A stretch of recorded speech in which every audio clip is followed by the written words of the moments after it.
সকাল থেকে আবারও ভাঙা হয়েছে ধানমন্ডি ৩২ নম্বরের বাড়ি। ৫ আগস্ট এবং ১৫ আগস্টের পর ছাত্র জনতার উন্মাদনা মুখর আরও একটি রাত দেখল দেশবাসী।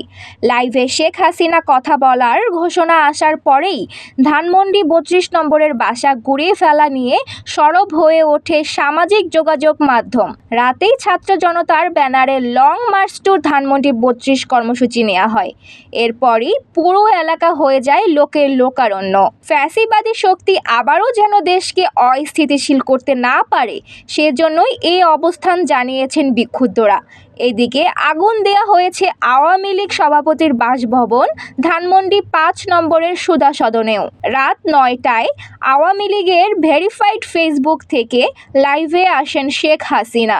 তখনই ধানমন্ডি ৩২ নম্বরের বাড়ি গুঁড়িয়ে দেওয়ার প্রসঙ্গে সরগরম হয়ে ওঠে ফেসবুক। তবে সন্ধ্যা থেকেই বাড়তে থাকে ছাত্র জনতার ভিড়। শাহবাগ থেকে একটি মিছিল এগোতে থাকে ধানমন্ডির দিকে।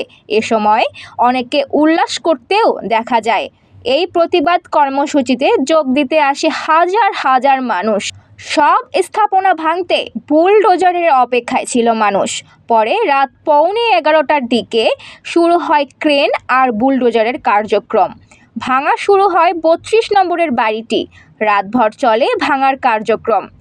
এরপর দীর্ঘ সময় বিরতি দিয়ে ভোর থেকে আবারও শুরু হয়েছে বাড়ি ভাঙার কার্যক্রম। ফাল্গুনী আরা, তরঙ্গ টিভি।